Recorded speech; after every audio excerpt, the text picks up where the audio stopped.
Hi everyone, it's the Global Money Week. I'm Helia Singh, your financial coach. Thanks for being here and listening to this webinar. And I hope by the end of this session, you will know more about money and how to handle it responsibly.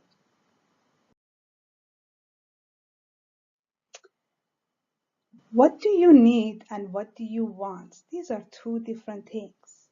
You see, we think we need things like food, water, clothes, obviously shelter, home, and toys, I'm sure. But yes, I bet you said the first thing what you need is a toy. But no, that's not what we need. Toy is a want. iPhone is a want. iPad is a want. Branded stuff is a want. They are not the human needs. So, therefore, as you know, we have to save money to pay for whatever we want or need. So, and the ways to save money is the best way, and it's only through your bank. So you can take your mom and dad and they can open an account for you. But if you are more than 18 years old, you need your passport, driver license if you have, and a student ID card, and you can open an account. And how to use your bank account. So, and you know, always mom and dad is gone to shopping, and whether it was buying a food or buying clothes or household items, they took out their wallet and took out that magic card and tap it there and paid. And you thought, wow, that was easy. I want to have one of those cards. I'm sure you did, because even my kid like that. But no, it is not how it works. The card that they use is connected to their bank account, and it will tell how much money they have or they are allowed to use. So that's why you need to spend the money responsibly. And using the money or your bank account online, it can be quite tricky. You need an adult to handle that.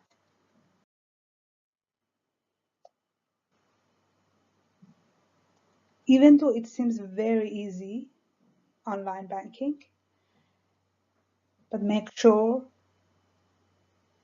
you don't use it as much, because you never know who is there trying to log into your account.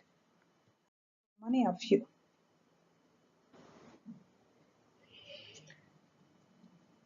So that's why it's very important, even if you are using the online banking, definitely use a password and never ever give your password to anyone. Because if your friend knows your password and use your phone and go purchase something and tap it there, you can never claim it that it wasn't you.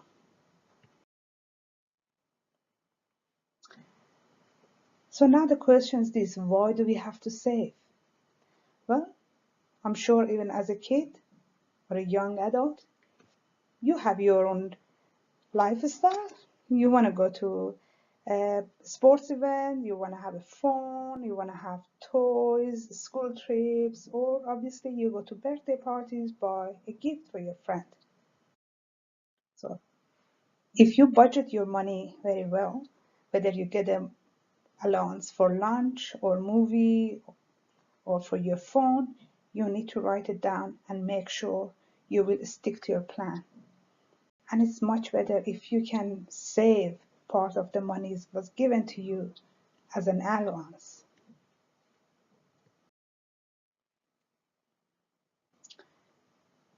Just always keep your focus and mind on the prize. Let's say it this way. If you wanted to buy a phone and it's going to cost you, let's say, $500, and currently you have $300 in your bank account, which was saved for the last 2 years, saving all your birthday presents from grandparents and friends and saving your allowance, you need to think very carefully that, well, you are short in $200 and you can calculate that, okay, how much I have to save to reach to the money I want, and so I can go and purchase it. And of course, how can you do it? You can do extra chores around your home. You can ask your parents, please give me some work to do and pay me for that. So, and obviously you can sell some of your old items, but make sure you have your parents' permission for that. And also you can do work around school and ask neighbors if they need help with anything, and you just get some pocket money for that.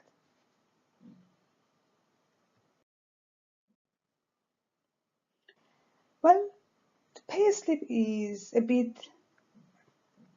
maybe over the top for you guys, but for those who are working, whether you're working in McDonald's or Woolworths or Coles and working only 1 day a week and receiving a pay slip, you need to know what is written in it. So in there, basically, your hourly rate is written here and the number of hours you work and any overtime you did, and it just tells you how much money you earn for that period, which is usually fortnightly.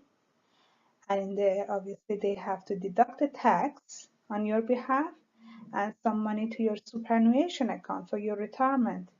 You might say, oh, hold on a second, I'm only 15 years old. Why should I bother about superannuation? Well, that's an obligation. That's something the government want to make sure by the time you guys are retired, you have enough money in super to have a very nice life.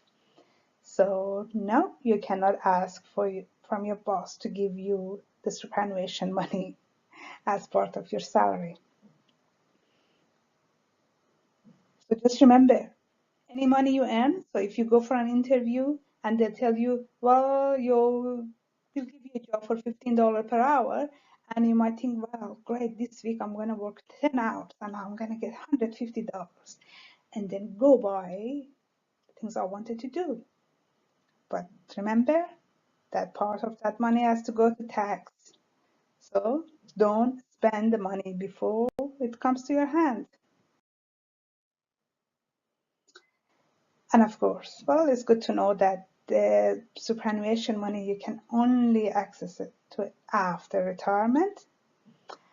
And if you are under 18 years old and you are earning more than $450 a month and also work more than 30 hours a week, then your employer have to pay you superannuation, which is currently 9.5% of your income. So isn't it great? Now we know why do we have to save money, why your parents are working so hard. Because they have to pay for the nice car, your home you live in, and of course the travel you do.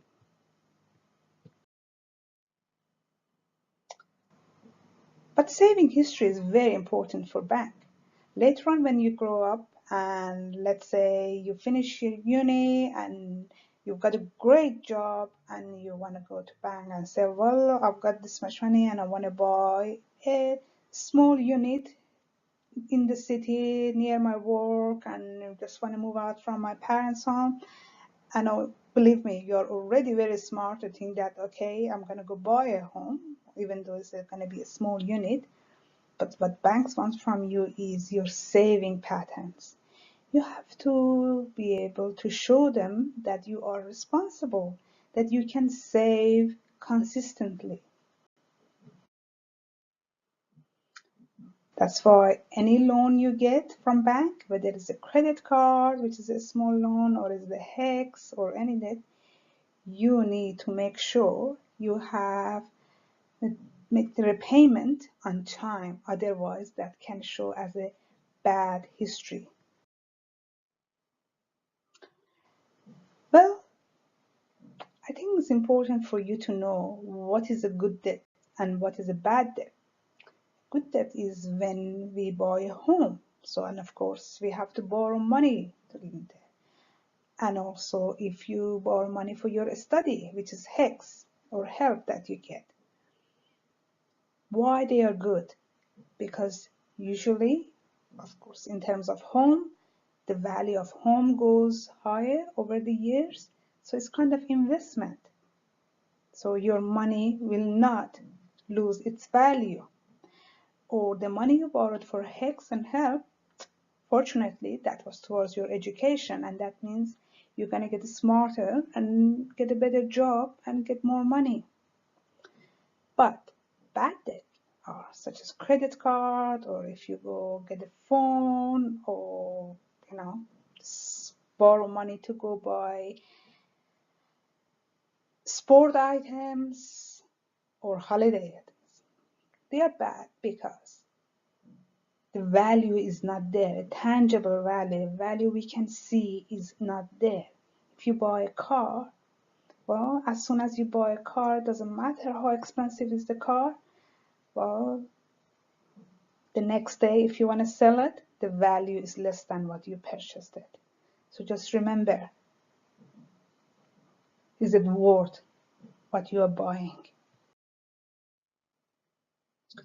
So that's why make sure your credit life is very, very clean, because if you have any bad things in your credit history, it's going to show there and it stays there for 7 years. Yep, I'm not joking. So make sure you pay your bills on time. Don't think that, oh, look, I'm not going to pay it. I'll just chuck it in the bin. They're going to get tired of sending it, and $100 is nothing for them. No, they'll put it in your credit history, and one day that will show up. So make sure you pay all your debt, or if you got into any trouble, let your parents know. And of course, please spend wisely. So have a plan in mind. If you got an allowance for a week or a month in advance, just make sure you spend it wisely. Have a goal in your mind and write it down and just see how much is the cost, and according to that, then budget.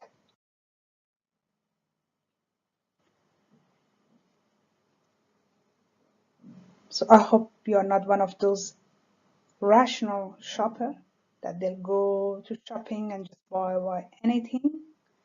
So make sure whatever you buy is a need, not just a want. So you might say, okay, how can I decide, when I'm buying some things? Well, just remember, be smart. Now, these days, everything is on the internet. You can find out. Just compare prices from one shop to another shop. You can get a very good discount. And always buy things when they are on sale. There is no point of buying it in a full price.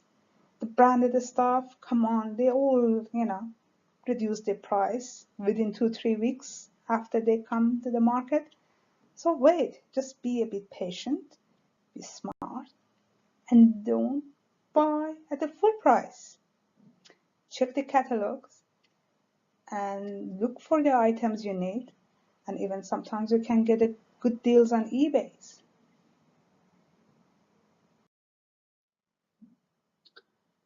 So that's why you need to know your habit. If you just want to buy only branded stuff, I know that's tricky. Everybody likes them, but make sure you buy them on a special price.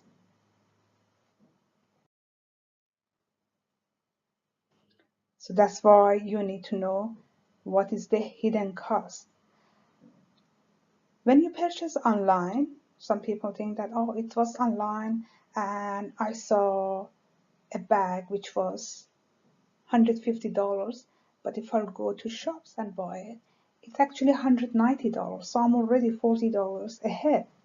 So buy it, and then next thing you see, oops, that was a US dollar. So, and you have to look at the foreign, foreign exchange rate, and You see, you're going to end up paying more than what you could have purchased it here locally.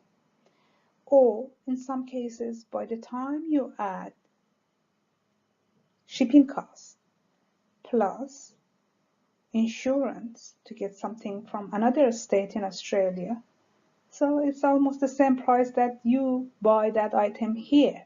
And the good thing is, if something's wrong with it, you can go back to the same shop rather than again ship it back to where you bought it from.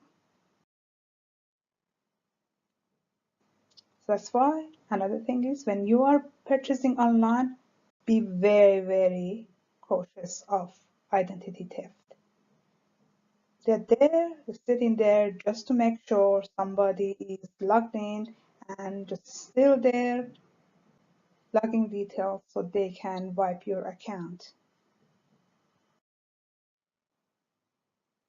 So that's why make sure always have different passwords for different accounts that you have or websites that you go, and regularly change your password, and only use secure Wi-Fi network.